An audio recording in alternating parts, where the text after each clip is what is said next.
Okay, so I'm going to clear this up. So in case we do meet, I do not want to bring these 3 things up continually. 1, you took me to hell. You brought me to Portland. First off, you took me to hell. You gave me the mark of the beast. We got to Portland. You already knew the plan. You had no money. I said, let's go back. We have no money. I don't even have money to pay for my dog. Sarah and Peter were not helping us. They didn't want us to stay. And even if they did, you didn't want to stay there because it's demonic. Africa couch or whatever. You know you're marrying Sarah. So, okay. I like your pretend fight. You are so cute. But anyways, you spent all the money within 1 month, or else we would have had it saved on alcohol and cigarettes, and me having to buy you new clothes and everything. So when was it? Like 2.5 months in, I get my savings that I've saved for an adoption for a baby, $15,000. I remember going on your lap and whispering in your ear, "I got this money. It's our way out." I'm whispering because I don't want the demons to know.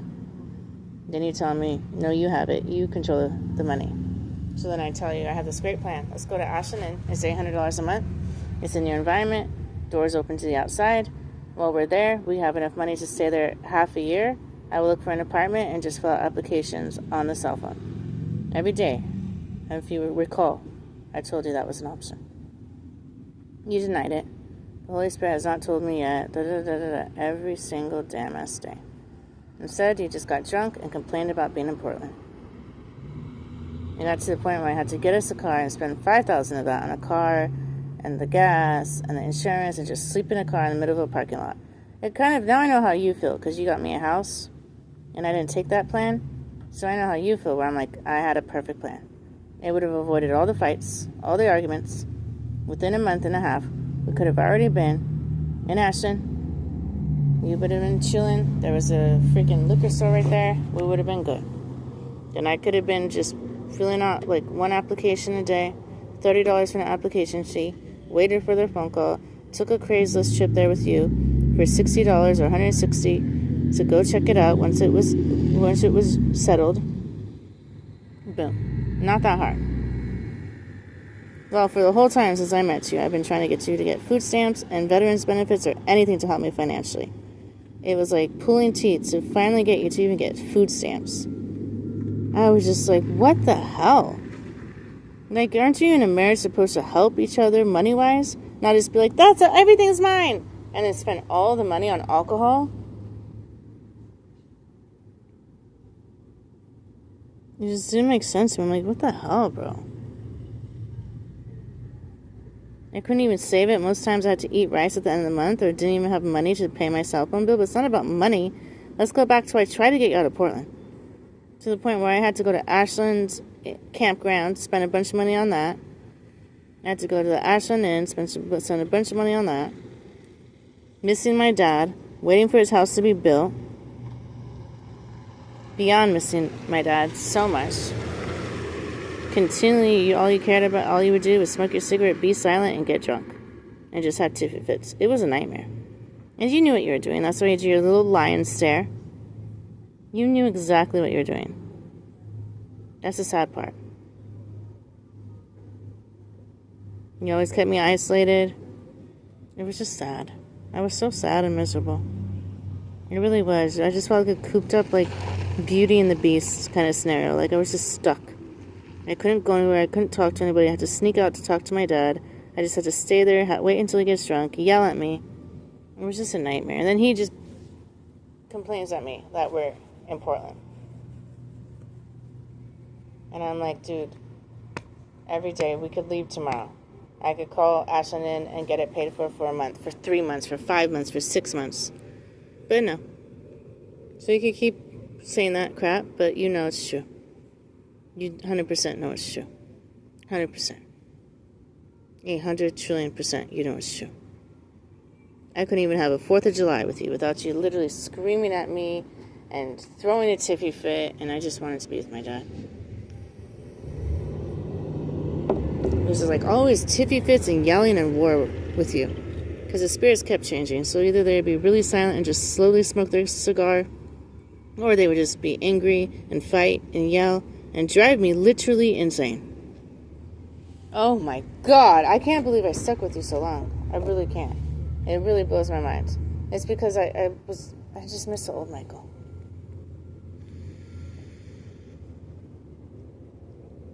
And you kept switching the spirits. But anyways, there's that.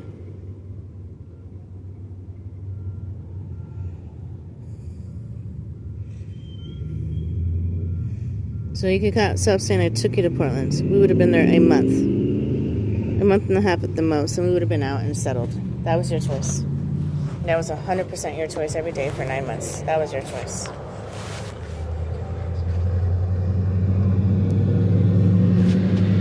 What other things do I want to bring up? You cheated. You were unfaithful. Not sure. I stayed faithful the whole time. And even if you did something, we technically divorced 2 years ago. When you took off your wing and I said, I'm divorcing you until you turn off this technology. You know that.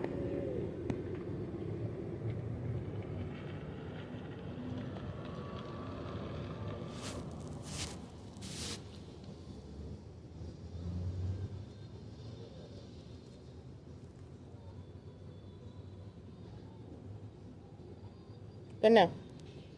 I told you what I did with Dan. Who was you? You'll never admit it. You were Dan. You even talk the same. She doesn't even let me drink, her and her smart mouth. That's a lie. I've let you spend thousands and thousands of dollars on alcohol. That is such a lie. She never gives me sex. I want Jezebel. I gave you sex all the time. Until the end. When you just were yelling at me and hitting me and leaving me in pain. No, I didn't want you to even touch me. When it was a gentle, compassionate Michael, touched me all day.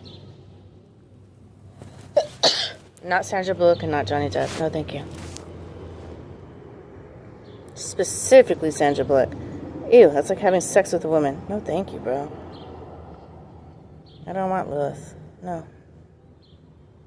No. No way. Just a very jealous, controlling woman. I don't want it. And that's who you were most of the times. Either Sandra Bullock or Johnny Depp. When it was my compassion, Michael, he didn't yell at me. He didn't hit me. He even sometimes turned off Scalar. He sometimes gave me a sound mind. I had no problem having sex all day. Then he told Marcy, I want Jezebel. Take Mary Madsen to hell. Then Marcy comes, drops the keys in the bathroom, says that's where you want me to die. Then I leave, forget something, come back in. Eshikurosho, yay, she's almost dead. And then I see you, and you already got yourself a freaking bicycle, pretending you want to work out with your big fake stomach because you're already on my dad's side. I'm like, okay, so cool, saddle. And every time Marcy comes in, you're like, yeah, reprimand them with the belt, like he's already 100% on my side. His whole damn ass apartment, or his whole room, is just filled with sex shit. Sex toys, a shitload of outfits. He's already been trained by Michael. He's like, yeah, no, I like what Sandra Bullock and Johnny Depp be putting down. It is about panties. It is, so he became a complete sex addict. Like all of Michael's avatars. I was like, that is just great. Just lovely. And then I remember when he said no, I went to the liquor store, which was right near him, and I got shit-faced drunk. I don't think I've ever drank that much. I don't even remember. I blacked out. And I woke up, and he's like, he kept saying, Michael. And then you did that for a second. And then you said you didn't want to. And I just took you to bed and let you sleep. And I was like, oh my God. So then I had to go Uber. And of course, use those as a weapon. I can't wait till you have Christina. And she could show you. She will never tell you. Jezebel will never tell you when she does anything. And I didn't have to tell you. That was when you beat me up to the pulp. I was full of bruises. I had 2 black eyes. I had bruises all over my arms, all over my chest, all over my legs. Why should I care about a domestic abuser and what I do? Why do you deserve that respect? You threw me to the ground. You broke the damn ass table. You hit me in my eye. You're hitting me with a metal chair. Why should I give a shit? But I still have the respect and tell you. Because at that point, I already lost the pure Michael. You could tell when he's pure, because he literally can't take your thoughts. He will start coughing. And that's exactly what it was. He kept coughing and coughing and coughing. It was to the point where, like, I would just sit there, because all the kittens would just go in his room. So I'd be like, can I have a chair and just sit on the chair and play with the kittens? He's like, yeah. And it got so bad because Marcy, little suicide doer, she had the drummer painted on her car, of course, and was doing magic, demons, and portals throughout the entire house. Couldn't see me and him reconcile as friends. I mean, he's like freaking 60 years old in this avatar. Completely unattracted to him, but I know he's Michael. He has the same smile, he has the same nose, he has the same voice. I know he's Michael. I'm not dumb. The moment I see him, I'm like, oh gosh, another avatar Michael. And this is, of course, right when Michael divorces me. I want a rapper. I want Jezebel. You are too far gone and you're too young. Children, do you agree? Okay, good. Then pulls up Meg from Hercules. You think I'm dumb, right? Keep thinking that. I've understood it all. I stay silent. So then I go. And of course, the next place I'm at, there's Marcy, little suicide doer. And then there's you. The pure version of you. Damn. It goes good for about 2 days. I right away get a job as a security guard. I'm still in pain. You kind of leave me alone, and then Marcy gets kittens, and they keep going in his room, so I'm like, eventually I'm like, can I get a chair and just play with the kittens? Because I want to be kind of, like, it's a therapy. And then we start talking, and instead of him watching YouTube all day, he just sits there and eats and smokes cigarettes like Michael, like a chain smoker, and watches movie after movie after movie. It's the same thing as Michael, basically. Except he's not making YouTube videos about God. Just basically the same thing. Except Michael doesn't eat, he drinks. And Dan used to be a major alcoholic, but doesn't drink anymore. So he keeps, you know how they do, keeps telling me, can you go to the store and get me a lottery ticket? And the store is, of course, a liquor store. So he's just, he can't make you, but he can entice you. Then after he said no, and Marcy dropped the keys on the ground, and was like, is anybody here? I just knew that he divorced me. And I heard him, and he looks at me, he's like, are you dead yet? I'm like, what? He's like, nothing. I'm like, oh, I heard you, Michael. Yes, I am. Didn't you plan this 3 years ago? Why do I have to be dead for you to move on? This game is retarded. Like, regular people, like my mom got married 3 times, my Aunt Loretta got married 6 times. But no, I can't. It's nope, we're going to replace her, she has to die. How is that even just? I just don't even get it. Like, people divorce every day, especially when he's killing me with technology and freaking hitting me all the time. Like, you expect me to be in a marriage when it's not even the real Michael I was in love with, who never hit me, was a sweet, gentle lamb? You expect me to be with a jealous, controlling Sandra Bullock or an angry, drunk Johnny Depp? That's not going to happen. It just isn't going to happen. No. I tried. And I'm like, you know what? You get to a point where you lose all your confidence and self-respect, and you're so miserable that you literally have nothing to lose anymore. That you just are like, you know what? I don't even care. I am not gaining anything from this. It's the same shit. I have to get up when he gets up. Okay, I'm going to clean the house. He puts all the cans in the bag, goes to the store. We just pop open a beer and just sit there, and I'm in pain. And it's the same thing. This generation, Christians, you took me to Portland. You are the devil. You're not a real Christian for 8 hours until he gets drunk enough. And then we have little love songs. Oh, thank you, love songs. Ice cream, more like ice cream, SCREAM, but whatever. And we, that was a good one. I like how that little underlining undertone of understanding there. It's not an ice cream party. It's like you're going to scream because it's ice in the lake of fire. Oh, that's cool. I like your cover up. Baby, let's go to an ice cream party. Okay, whatever. Okay. Even if I had that power, I just couldn't just make underlining tones of just pain and pretend it's good. But hey, to each their own. So I leave. Remember, I went back already 100 times. Begging him, literally on his knees a couple times, praying, literally kissing his feet and being like, please help me. He didn't help me. He just was waiting for me to die. He was like, I know exactly already what's going to happen. I'm just going to keep ruining your thoughts with dance moves. And I won't get demons out. In fact, I'll convince you to drink all the time.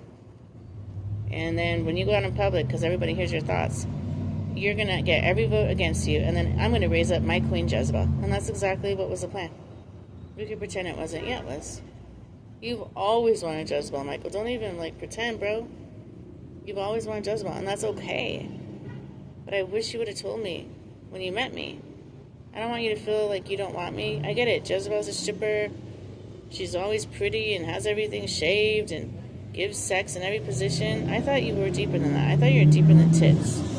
I thought you wanted a girl who would sit there for 17 hours every day, give you her money, give you her love, give you her time, her energy, forgive you, know you for you, not care that you just turned into Mr. Boss and you're this celebrity, but I loved you for you.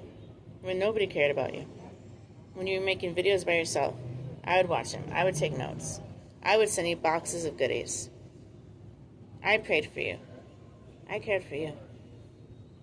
I didn't give a crap who you were. To me, you were just a guy who loved God and had compassion, and I loved your discipline and your determination. I fell in love with that. 100%.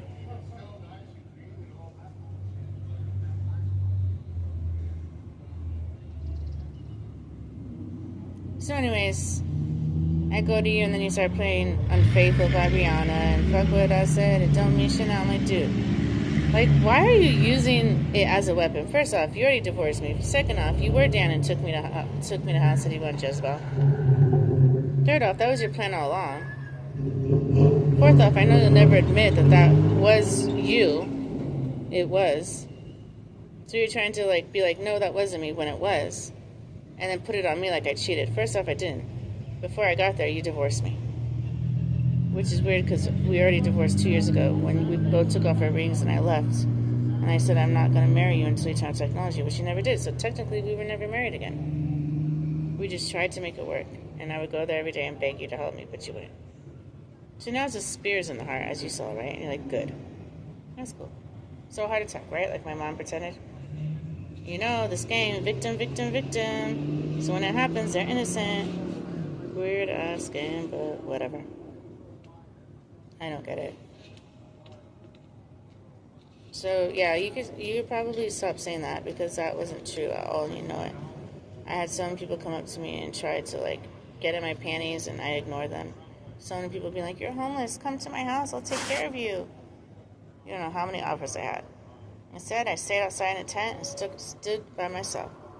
How many people are like, "Well, she's not giving it up anyways." Okay, take her to hell. And the whole time, I'm just missing my dad. You have to understand, you didn't even let me properly grieve. And I just have so much regret meeting you. And I'm like, my dad was my king. He was Ben Harper. He was Jack Johnson. He was the most amazing guy in the entire world. He was my king. And I thought I was going to meet the real Michael and actually be able to have you guys do music. I had no idea Michael's already had it planned where I was going to meet Tupac. And it was just going to go off the road. Like, completely just not what I planned. At all. And I miss my dad every single day.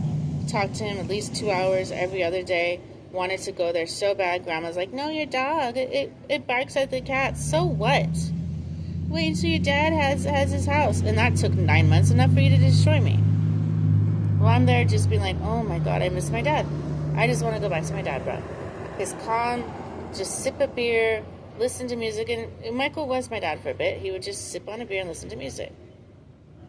He was for a bit. Just a bit.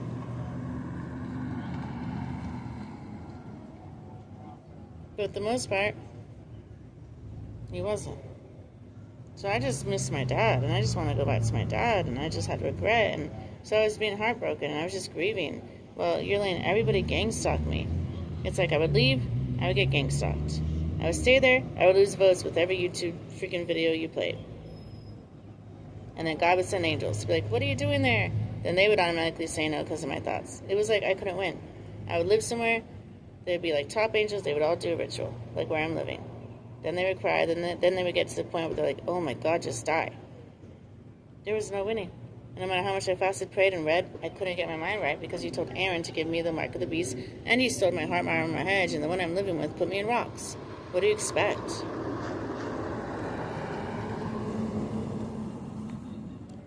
So that was my second point. So don't say I cheated because I didn't. I had many opportunities to, and I'm proud to say I did not. I messed up, and thank God it was after you divorced me because I was like, I'm going to be loyal no matter what. And to the end. So thank God it was after you divorced me. And it was you. And we didn't have sex or anything. So thank God.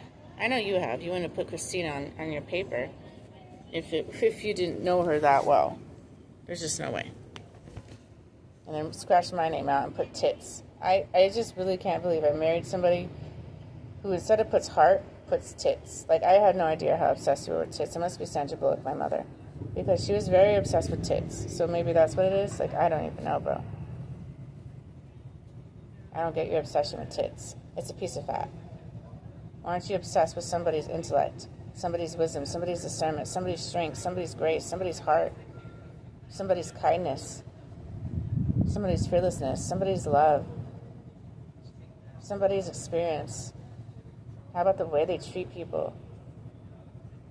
How about the way they learn, absorb information, abstain from evil, try to help anybody in their path? I don't know, there's just so many other things. You know, if I cross out your name, I put, like, I don't know, Joe Smith, and put, like, love, heart. You know, it's not freaking dick. I don't know.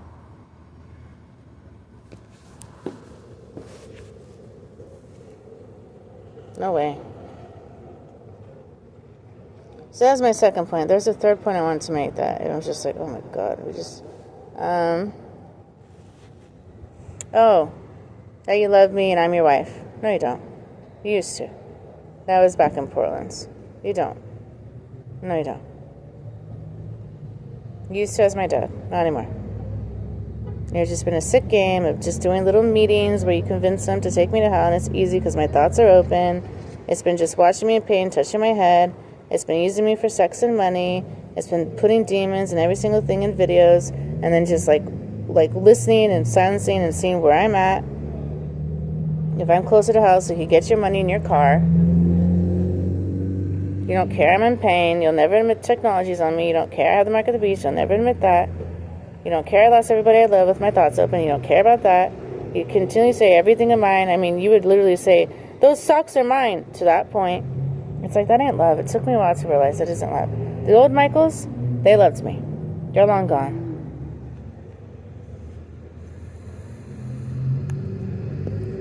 Sadly, they're long gone.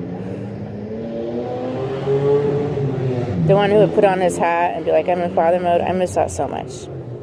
I miss him with my whole heart. I miss him so much. And he was so mad at me. I had one thought, and he literally just, like, he was so, I've never seen him so pissed. Like, the compassion Michael, he was pissed.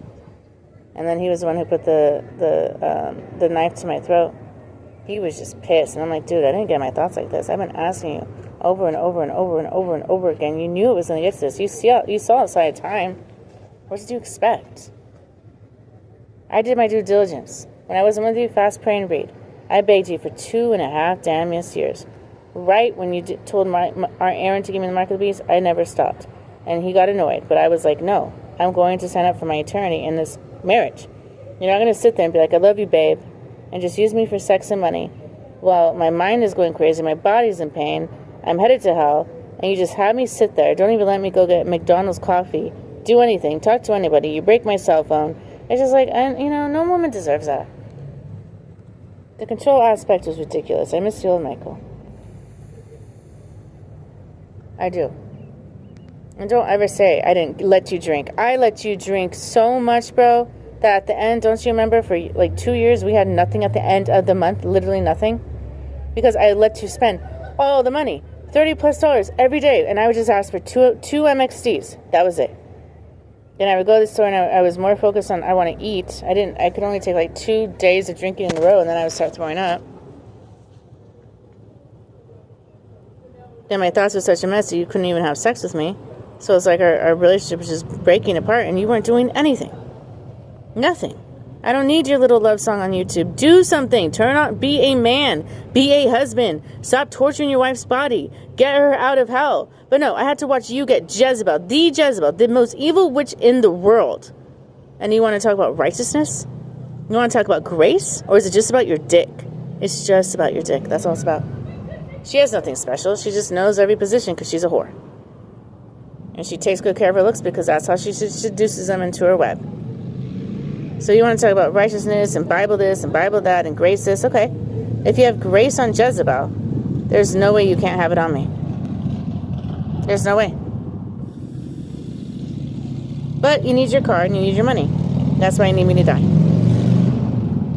You're $130 million with your car, right? To share with your little angels, right? So I've just basically been used by you. The compassionate Michael didn't care about that. He actually loved me. He was okay with just having cigarettes and a couple drinks. And us just cuddling and watching YouTube. And that was okay. But you have to understand, I told you, once my dad died, I was never, ever, ever, ever, ever, a billion times ever going to be the same. I told you that. That's why I told you, let me die instead of my dad. But instead, you keep me here just to slowly torture me. I'm just like, why? Like, why? Like, what is the point? Does it please you? I just don't understand. Even if I had the power to do scalar to you and hurt you, I wouldn't. I'd just be like, whatever, go enjoy your life. Let's move on.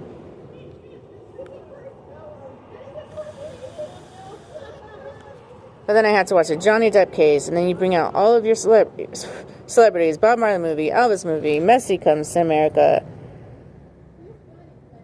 the Billy the Kid series. I'm just like, okay, so you're just using your celebrities.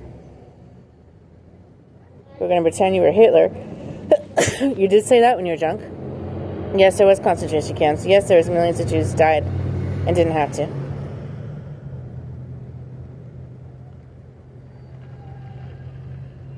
I'm surprised you haven't came out with a Malcolm X movie. Oh, that was already done. I'm surprised you haven't remade it.